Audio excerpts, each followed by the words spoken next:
O título da série, então, é Maturidade, um chamado à fé prática. Findando o ano 2019, em alguns momentos eu mencionei isso, de que esse ano seria o ano onde nós bateríamos bastante nessa tecla. Maturidade, um ano de crescimento, um ano de nos desenvolvermos, muito mais do que números, mas nos desenvolvermos no nosso interior, no nosso relacionamento com Deus. E a maturidade, ela nos chama a praticar a nossa fé. Quanto maior eu vou ficando, pensando agora de uma forma natural, um crescimento natural, quanto maior eu vou ficando, mais velho eu vou ficando, mais responsabilidades são atribuídas a mim, mais se espera de mim. Algum tempo atrás, falando sobre, não especificamente, mas fazendo alusão a esse tema, eu mencionei uma situação que eu encontrei no mercado, não lembro qual foi, numa criança, um toquinho de gente assim, conversando com a mãe dele ali, e aí de repente a mãe dele olha e diz assim, ele colocou aliás, a etiqueta da camiseta dele está incomodando, está coçando, está vermelho ali. Aí o pai falou, vamos cortar a etiqueta para não incomodar. E aí ele olhou com aquela inocência toda e disse assim, mas aí eu não vou saber qual é o lado certo de se colocar a camiseta. Para uma criança, um toquinho assim, a gente até compreende esse dilema, essa dificuldade. Agora, me parece inconcebível qualquer um de nós aqui precisar de uma etiqueta para saber qual é a frente da sua roupa. Ainda que, para nos humilhar, Deus permite que às vezes a gente saia na pressa com a roupa virada. Então, assim, quem nunca sofreu por isso, atire a primeira pedra. Se você me veio fazendo isso, por favor, me fala, tá? Eu não vou ficar envergonhado, pelo contrário, vou agradecer. Porque às vezes a gente tá com a roupa virada, as pessoas não falam achando que vão ofender, Mas, enfim, há comportamentos que são esperados de pessoas maduras.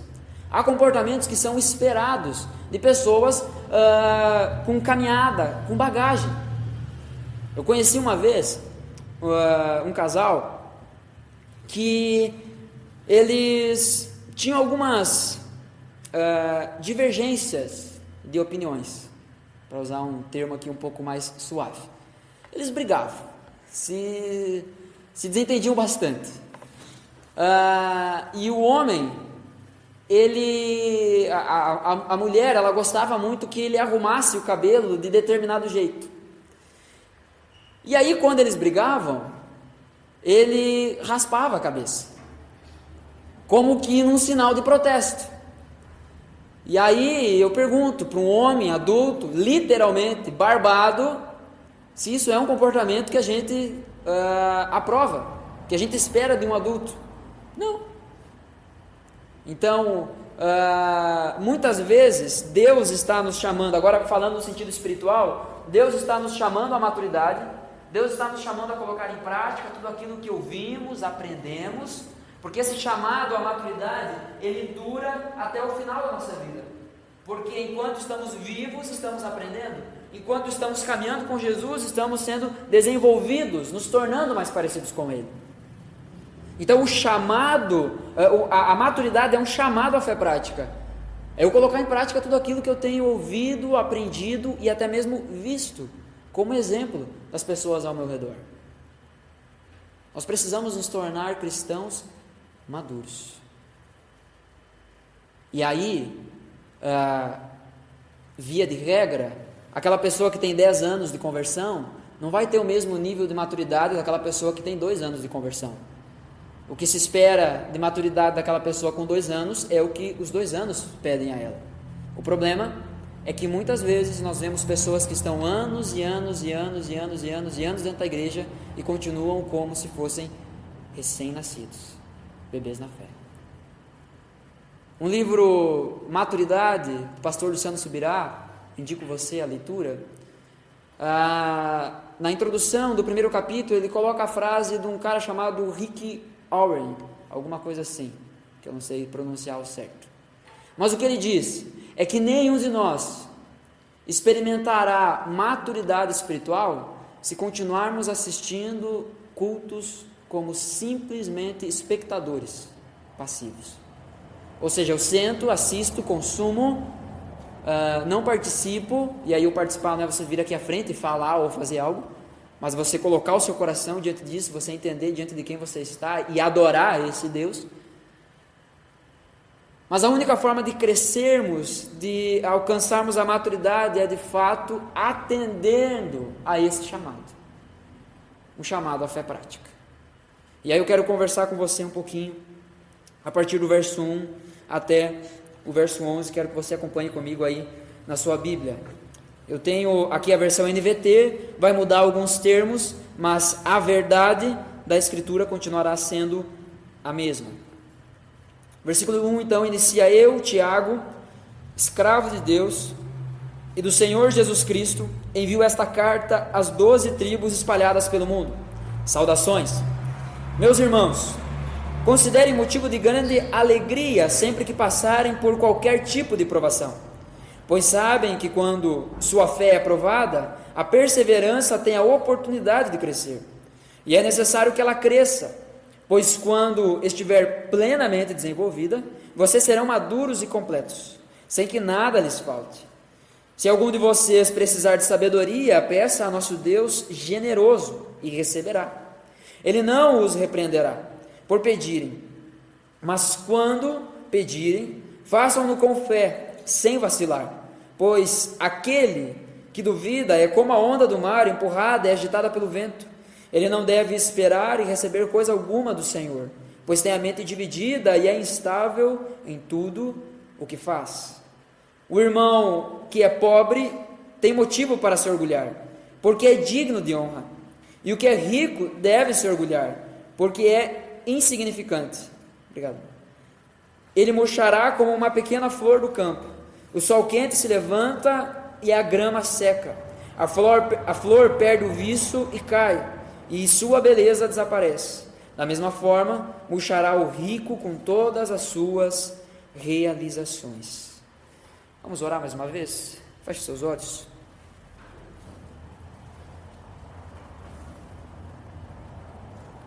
Espírito Santo de Deus, estamos diante da Tua Palavra, aquela que é viva e eficaz, a palavra que é mais afiada do que uma espada de 2 gumes, que separa, penetra o nosso coração, que sonda o íntimo do nosso ser.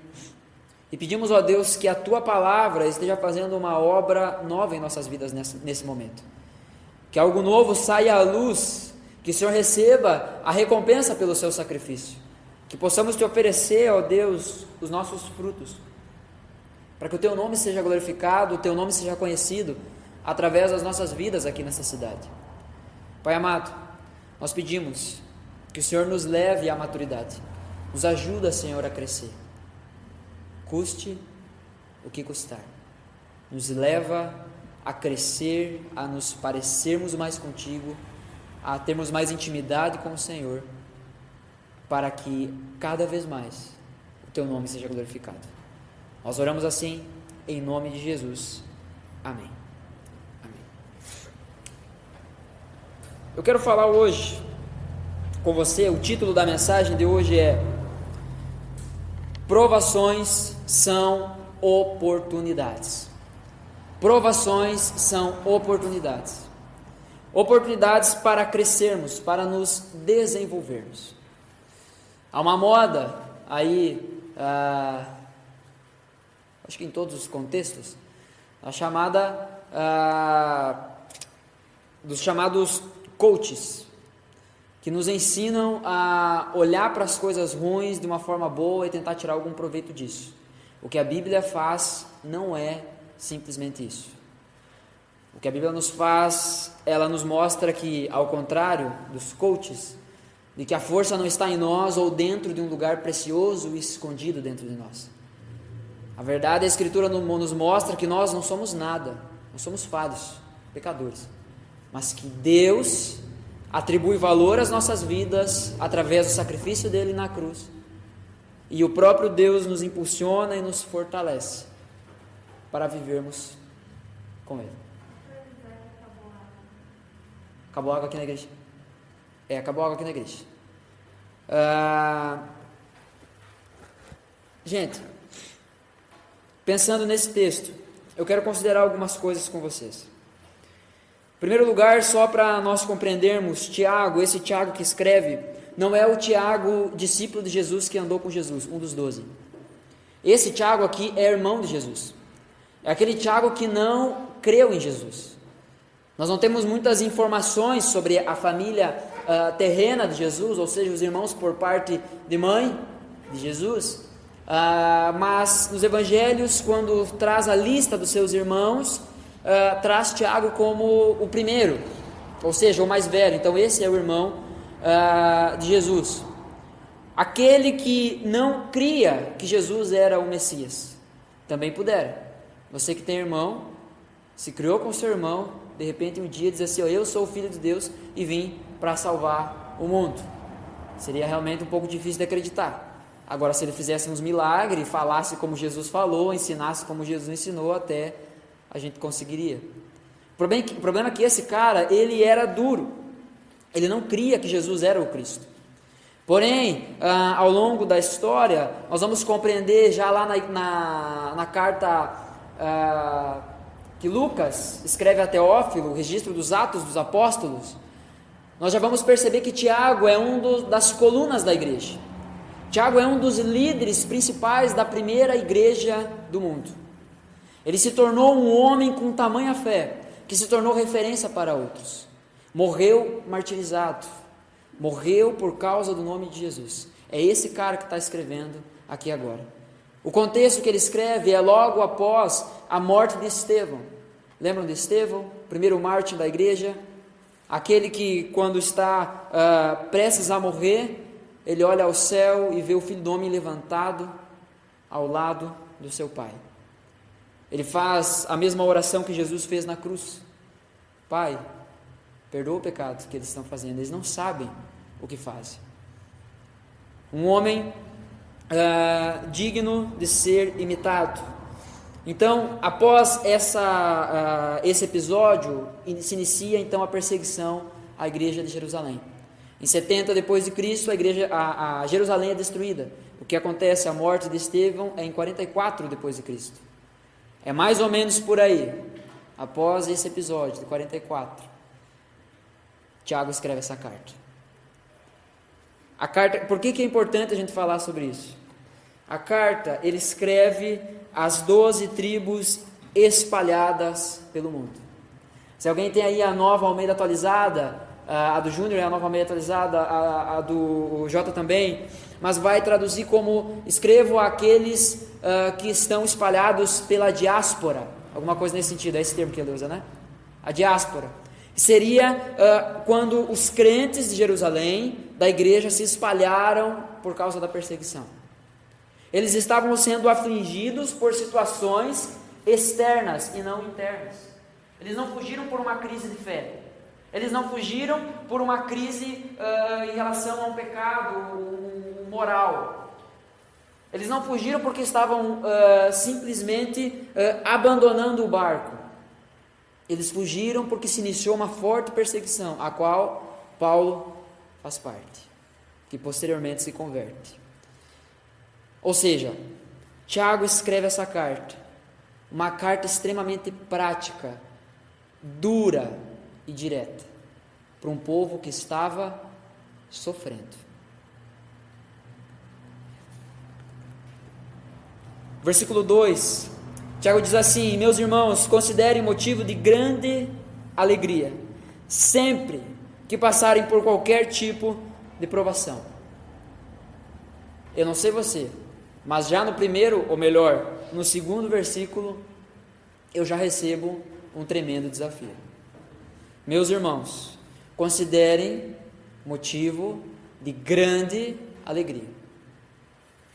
Vocês estiverem passando por qualquer tipo de provação. Perceba que não é simplesmente se alegrar, mas é motivo de grande alegria. É quase que pular de alegria por estar enfrentando um problema. Está dizendo que não só por alguns tipos de provação, provações. Não só às vezes, mas sempre, qualquer tipo de provação. Por quê? O versículo 13 então vai jogar luz sobre isso. Pois sabem que quando a sua fé é aprovada, a perseverança tem a oportunidade de crescer. As provações são oportunidades. Não oportunidades para você se dar bem. Não oportunidade para você, eu sei que ninguém fez isso, né? Ninguém é distribuidor de álcool gel aqui, mas não é oportunidade, por exemplo, de você colocar um tubinho de álcool gel a 30, 40 reais.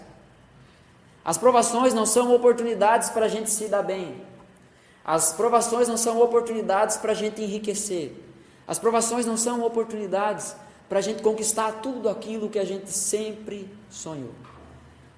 As provações são oportunidades para que a nossa fé seja aprovada e a nossa perseverança cresça. Como se persevera? Como você não desiste de uma coisa? Se você não tiver situações onde você vai trabalhar a sua insistência nela.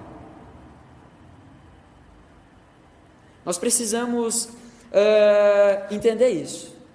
Eu, por exemplo, posso dizer aqui que nunca desisti de plantar soja.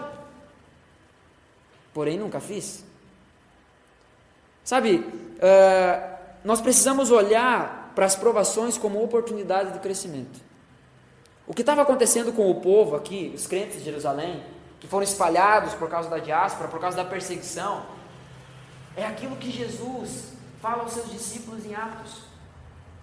Atos capítulo 1, versículo 8, ele diz: mas vocês receberão poder quando descer sobre vocês o Espírito Santo, e se tornarão minhas testemunhas. Aonde? Jerusalém, Judeia, Samaria e até os confins da terra.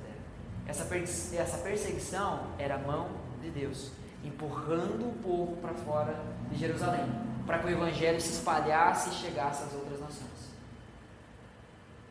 O povo sofreu durante esse período? Sim, muito. O que nós temos em comum com o tempo que nós estamos vivendo hoje? O que nós temos em comum com esse episódio? Primeiro, essa pandemia não é coisa do diabo. Tira isso da sua cabeça. A pandemia não é coisa do diabo. Segundo, é uma situação externa e não interna. Nós não estamos vivendo a pandemia porque eu estou em pecado. Porque você está em pecado. Eu sei que essas afirmações dá pano para manga para muita conversa. Mas a questão é, o diabo não tem autonomia, autoridade para afligir ninguém, muito menos o mundo inteiro, sem a permissão de Deus. Deus, através disso, através dessa situação externa que estamos sendo provados, Deus está nos empurrando para o seu propósito. Deus está forçando o nosso crescimento. Porque na hora da dificuldade a gente sabe quem é e quem não é. Provérbios nos ensina que o irmão ajuda, aliás, o amigo ajuda em todo tempo, mas o irmão nasce na aflição. Quando a coisa realmente fica feia, nós vemos aqueles que realmente estão do nosso lado. E da mesma forma é o nosso relacionamento com Deus. Todos aqueles que até então estavam buscando a Deus apenas por suas mãos, pelas suas bênçãos, quando as coisas não vão conforme eles achavam que iriam, abandonam o barco, abandonam a Deus. Nós precisamos olhar para as provações como uma oportunidade. Deus nos abre uma porta para que a gente entre nessa porta, e dentro dessa porta está o crescimento. O crescimento, a maturidade que todos nós precisamos alcançar e seguir. A nossa fé será provada nesses momentos. Situações exteriores. Não fui eu que inventei o Covid-19. Não foi você. São situações que chegaram sobre nós, que vieram sobre a nossa realidade e que fogem do nosso controle. Mas através disso, Deus está nos dando oportunidade para que a nossa perseverança cresça. A nossa fé será provada nesses dias. A forma como a gente ama as pessoas, a forma como a gente se doa para as pessoas.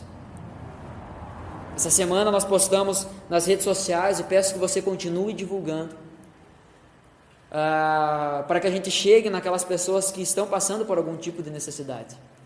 Mas a frase que nós postamos foi: o Covid-19 mudou o mundo, mas Deus continua sendo o mesmo. Deus continua sendo o mesmo. Ele continua amando você, Ele continua se preocupando com você, Ele continua não desistindo de você. Deus espera cada um de nós de braços abertos. A nossa fé será provada, mas nessa aprovação teremos a oportunidade de crescer. O versículo 4 diz: é necessário que ela cresça, é necessário que a nossa perseverança, que a nossa fé se desenvolva, pois quando estiver plenamente desenvolvida, nós seremos maduros e completos, sem que nada nos falte. Já pensou? Nós chegarmos nesse momento onde estamos maduros, completos, nada nos falta. Podemos olhar para nós, para a nossa vida e dizer: nada me falta, eu não preciso aprender mais nada. Eu sou totalmente maduro, completo, não me falta nada. Obviamente que esse nível da perfeição, totalmente livre do pecado e das suas propostas, das suas mazelas, nós viveremos apenas no céu. Agora, para chegarmos lá, precisamos perseverar aqui. Então, para chegarmos lá, onde a maturidade, onde não há falta de nada, onde a integridade se encontra, nós precisamos percorrer esse caminho na busca dela. Para tentar nos ajudar um pouquinho melhor nesse entendimento, volta comigo apenas algumas páginas da sua Bíblia. Filipenses capítulo 3, o versículo 12.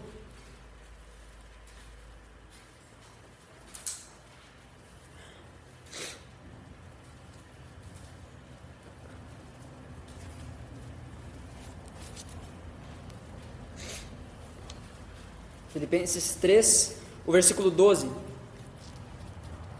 É Paulo, então, se referindo a ele próprio, dizendo: não estou dizendo que já obtive tudo isso e que já alcancei a perfeição, mas prossigo a fim de conquistar essa perfeição para a qual Cristo Jesus me conquistou. Ou seja, eu fui conquistado para conquistar isso. Eu fui conquistado por Jesus para conquistar Jesus. Eu fui alcançado por Ele para que enfim eu o alcance. Ele me chama para que eu persevere. Ele me dá a maturidade para que eu alcance a maturidade. Ele me dá aquilo que eu preciso para que eu encontre tudo aquilo que eu preciso. Paulo deixa isso claro, está dizendo: eu não digo que eu já alcancei, eu estou dizendo que eu fui conquistado para alcançar aquele que me conquistou. Jesus me chamou para que eu o encontre.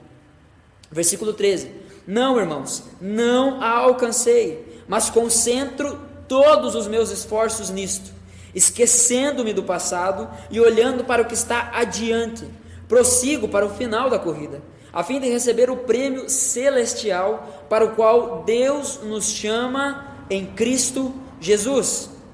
Todos nós que alcançamos a maturidade devemos concordar quanto a essas coisas. Então aqui Paulo dá uma evidência daquele que é maduro, concorda com o que ele acabou de falar. E o que ele acabou de falar? Que eu fui conquistado para conquistar aquele que me conquistou. Jesus me achou para que eu o ache. Jesus me colocou nesse caminho para que eu trilhe esse caminho até o final e alcance ele. E para você entender um pouquinho melhor do que Paulo está falando, eu desafio você a ler em casa o capítulo 3 inteiro. Mas Paulo está falando sobre o inestimável valor de conhecer a Cristo, o inestimável valor de ter a Cristo. A NVI traduz da seguinte forma: comparado à riqueza que é conhecer a Cristo, eu considero todas as outras coisas como se fosse lixo. Não que todas as outras coisas são lixo, mas comparado a Jesus, o valor que ele tem é tão grande, mas tão grande, que eu pego a coisa mais valiosa aqui dessa terra, e se eu comparar, a coisa mais valiosa aqui dessa terra é como se fosse lixo, porque conhecer a meu Jesus é muito, muito, muito mais importante, muito mais valioso. É esse lugar que nos aguarda, é essa postura que Paulo está dizendo: eu ainda não alcancei, mas empenho todos os meus esforços para alcançar.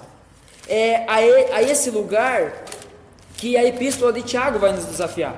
Você pode voltar comigo para Tiago, por favor? Nós precisamos crescer, precisamos nos desenvolver, até chegarmos naquele momento onde seremos plenamente desenvolvidos, onde seremos maduros e completos, sem que nos falte nada.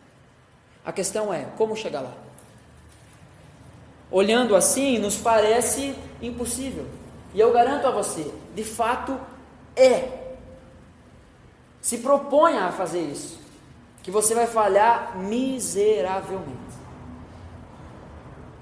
Nos próximos versículos, Tiago nos ensina como chegaremos lá, sempre tendo em mente que esse nível de perfeição, totalmente livres do pecado, é apenas no céu. Mas isso não quer dizer que eu e você, e aí é você respondendo diante do Espírito Santo, que eu e você não estamos vivendo aquém, ou seja, abaixo daquilo que Deus tem para cada um de nós.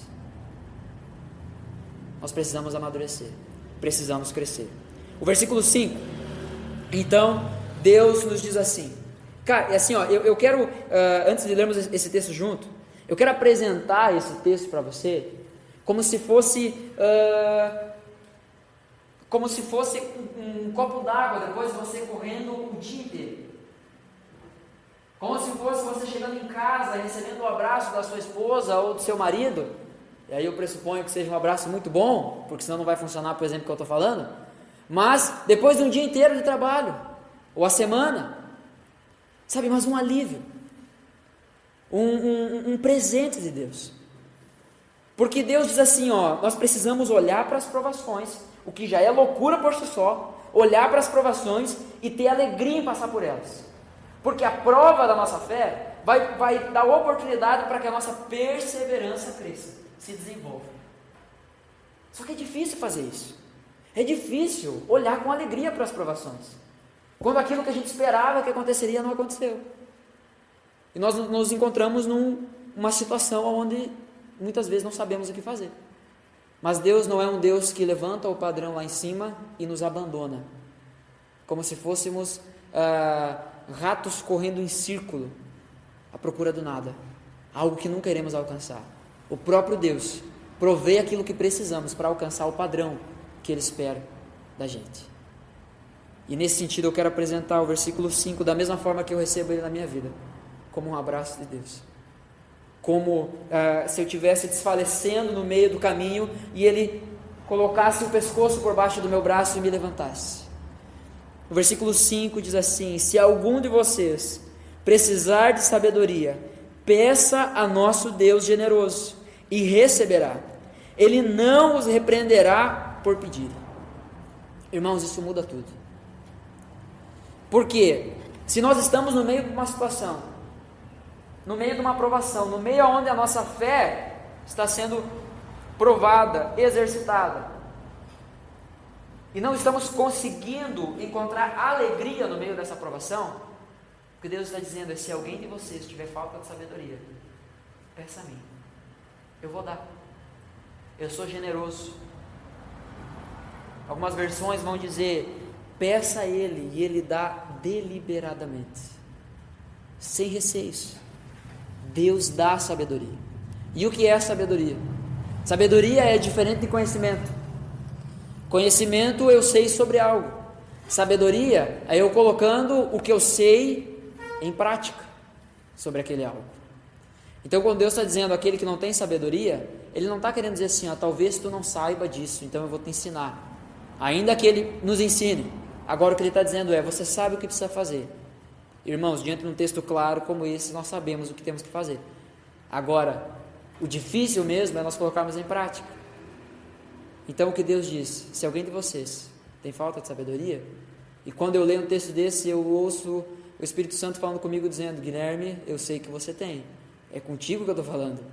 Se algum de vocês tem falta de sabedoria, peça ao Deus generoso, que Ele dá a todos. Então peça sabedoria. Peça sabedoria para Deus, para como lidar com as provações. Peça a Deus sabedoria para olhar para as provações como oportunidades. Oportunidades de você se encontrar. A mesma frase que eu repeti na semana passada, do Spurgeon. Ele disse que quando Deus quer usar alguém, primeiro, Ele o quebra em pedaços. Ele o torna pó. Sabe, Deus muitas vezes vai nos desconstruir para nos construir da maneira que Ele deseja. Deus vai abalar as nossas estruturas para nos certificarmos se o nosso alicerce está posto naquilo que realmente deveria estar. Muitas vezes, Deus sacode o nosso barco para que lembremos que há um Deus que reina sobre a tempestade. Sabe, é em momentos de provações, é em tempos difíceis que surgem grandes homens e mulheres de Deus. É em momentos de crise que nós nos encontramos no nosso Senhor Jesus. Peça sabedoria, o nosso Deus, o seu Deus, concederá. O versículo 6 diz assim: mas quando pedirem, façam-no com fé, sem vacilar, pois aquele que duvida é como a onda do mar, empurrada e agitada pelo vento. Ou seja, vai para qualquer lado, vai para qualquer lugar. Peça com fé, peça sem vacilar.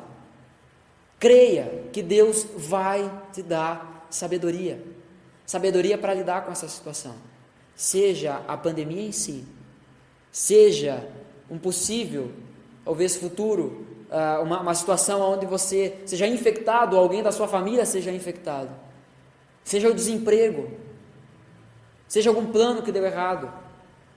Peça sabedoria e creia que o próprio Deus estará provendo aquilo que você precisa. Peça sabedoria, mas peça sem vacilar. Não duvide. Salmo 37:5 vai nos ensinar: confie o teu caminho, ou melhor, entregue teus caminhos ao Senhor, confia nele e o mais, estou torcendo para alguém completar, Ele fará. Não basta só entregar, precisa confiar. É isso que o texto nos ensina. Então peça, e peça com fé, sem vacilar. O que a Bíblia garante, e por isso que eu afirmo com convicção, é que você receberá sabedoria para lidar com as suas provações. O versículo 8, ou melhor, o versículo 7 diz: ele não deve esperar receber coisa alguma do Senhor, pois tem a mente dividida e é instável em tudo o que faz. Queridos, você percebe que o que o texto está dizendo? Peça com fé, sem vacilar. Acredite no que você está pedindo. Acredite a quem você está pedindo.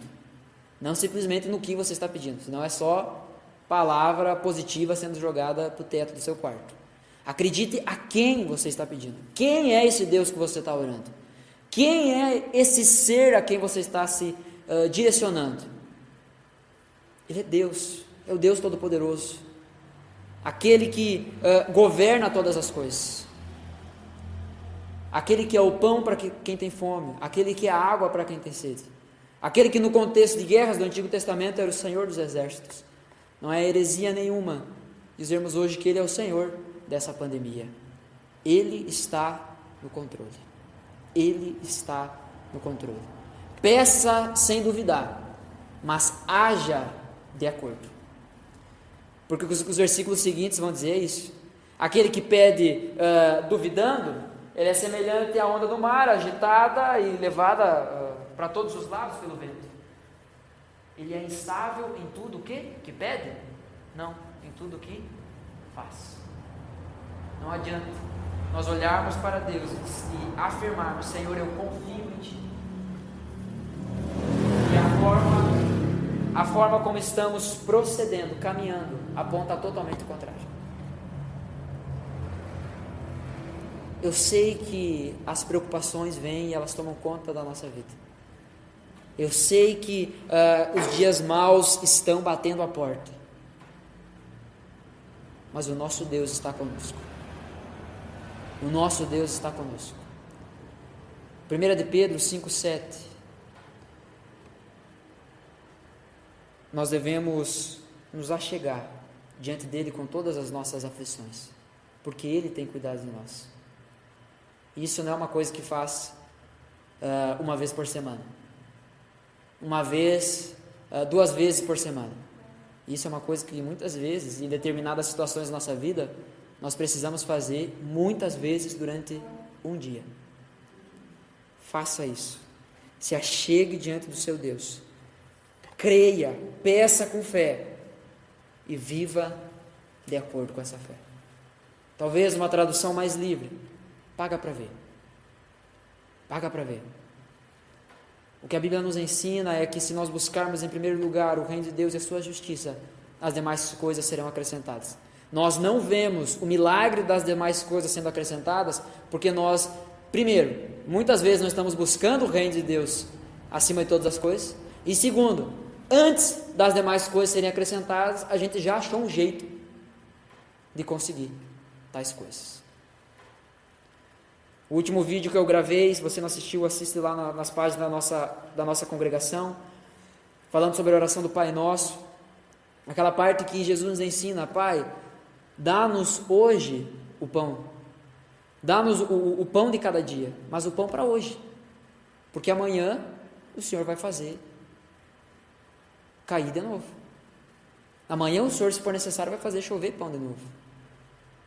Sabe, nós precisamos olhar e pagar para ver. Obviamente, não quer dizer que você tendo condições, saúde e emprego, vai deixar de fazer isso. Aí você está também colocando o seu Deus à prova. Agora, o que eu quero desafiar você é olhar para as provações como oportunidade de crescimento.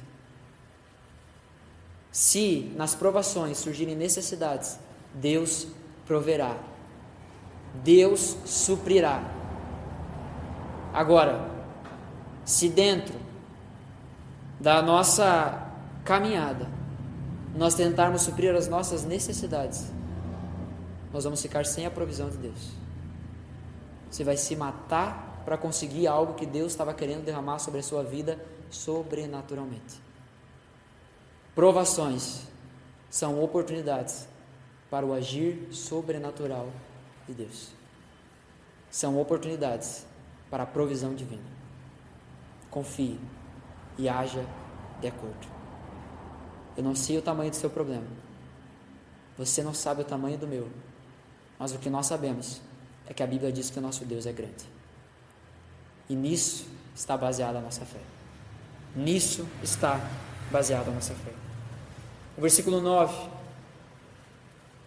vai dizer: o irmão que é pobre tem motivo para se orgulhar, porque é digno de honra. E o que é rico deve se orgulhar, porque é insignificante. Ele murchará como uma pequena flor do campo. Aquela famosa frase que ninguém é tão rico que não precise de nada, que não possa receber nada. E ninguém é tão pobre que também não pode dar nada. Isso é real, é verdadeiro. Qual é a humilhação do pobre? Muitas vezes é aquele que não quer ser ajudado por ninguém. E a humilhação dele é que ele precisa de ajuda. Qual é a humilhação do rico? Aquele que aparentemente não precisa de ajuda de ninguém. É que no fim, a sua riqueza vai passar e de nada adianta. O que Tiago está nos ensinando aqui é que em tempos de provação, o pobre vai precisar se humilhar, assim como o rico também. O que Tiago está dizendo aqui, é que diante das provações, as oportunidades são as mesmas. As oportunidades, a sabedoria que Deus dispõe é igual para todos. Porque o nosso Deus, diferentemente de eu e você, não faz acepção de pessoas. Quando o profeta Samuel vai ungir Davi, Conversando com Jessé e todos os seus filhos, ele diz: o nosso Deus não vê como nós vemos, apenas o exterior, apenas o físico. Deus vê o coração de cada homem. O versículo 11 diz: o sol quente se levanta e a grama seca, a flor perde o viço e cai, e sua beleza desaparece. Da mesma forma, murchará o rico com todas as suas realizações. E aqui, eu quero encerrar pensando, não riqueza apenas dinheiro, mas as demais coisas que nós temos por valiosas aqui na terra. Tudo isso vai passar. Tudo isso vai murchar. Se você se acha bonito, você vai ficar feio. Eu espero que nos meus piores dias a minha esposa continue olhando para mim e dizendo que eu sou bonito. Esse tipo de mentira Deus aprova. Gente, tudo vai passar. Não fique desesperado no meio da aprovação. Talvez a nossa postura deva ser a mesma de Jó. Deus me deu, Deus tirou. Louvado seja o nome do Senhor. Tudo isso que você está vivendo, seja a pandemia em si que tem tirado a sua paz, ou seja, circunstâncias que surgiram por causa dela, são provações que nós devemos encarar com grande alegria. Sabe por quê? Porque através dessas provações, Deus nos chama à maturidade. Deus nos chama para conquistar aquilo que nos conquistou. E esse é o melhor presente dessa terra. Vamos orar? Feche seus olhos. Senhor Deus e Pai, muito obrigado por esse tempo. Obrigado pela Tua graça, o Teu amor. Senhor, obrigado porque a Tua palavra é viva, é eficaz. Obrigado porque Tu é real. Obrigado, Senhor, por essa porção da Escritura, a Epístola de Tiago. Obrigado porque ela nos desafia a olhar de uma forma diferente para as coisas que estão diante de nós todos os dias. Obrigado, Senhor, porque esses irmãos a quem essas cartas aqui estavam sendo endereçadas, ó Pai, eram irmãos que estavam passando adversidades, problemas parecidos com o que a gente vive. Talvez alguns tendo que enxugar seus orçamentos, sendo privados de alimento, de coisas supérfluas. Talvez alguns tendo que se submeter à ajuda de outros. Senhor, nós queremos olhar para Ti, olhar para as provações, e encarar elas como oportunidades, como a Tua palavra nos ensina a olhar. Nós queremos olhar para essas provações com grande alegria, não um pouco de alegria, não algumas provações, mas todas, qualquer tipo de provação. Nós queremos olhar com grande alegria, porque através dessas provações, a nossa fé será provada, e por consequente, a nossa perseverança será desenvolvida. E quando desenvolvermos a nossa perseverança, teremos um caráter aprovado diante do Senhor. Seremos maduros, íntegros, não nos faltará nada. Nos ajuda, Senhor, a chegar nesse nível. Mas sabemos que isso só é possível com a sabedoria que o Senhor tem para derramar sobre nós. Então a nossa oração, Senhor, o nosso pedido, o nosso clamor é: ó Deus, derrama a Tua sabedoria sobre as nossas vidas. Enche os nossos corações com a Tua sabedoria, para lidar com os problemas práticos do dia a dia. É claro, Senhor, que apenas nessa conversa que estamos tendo agora, nessa exposição das Escrituras, eu não consigo abordar todas as situações que possivelmente cada um de nós estejamos vivendo. Agora, Senhor, o Teu Espírito é aquele que sonda o mais íntimo do nosso ser. Tu sabe, ó Deus, qual é a provação que cada um tem enfrentado. E eu peço, ó Deus, em nome de Jesus, eu imploro, Senhor, que o Senhor derrame sabedoria, que o Senhor nos ensine a lidar com essas coisas na prática do dia a dia, olhando para o Senhor, clamando com fé, sem vacilar ao Senhor, e andando de acordo com essa fé. Não nos deixe, por favor, Pai, não nos deixe ser aquele tipo de gente que pede, ora, clama ao Senhor e não crê que o Senhor vai responder, e já sai correndo tentando fazer as coisas do seu próprio jeito.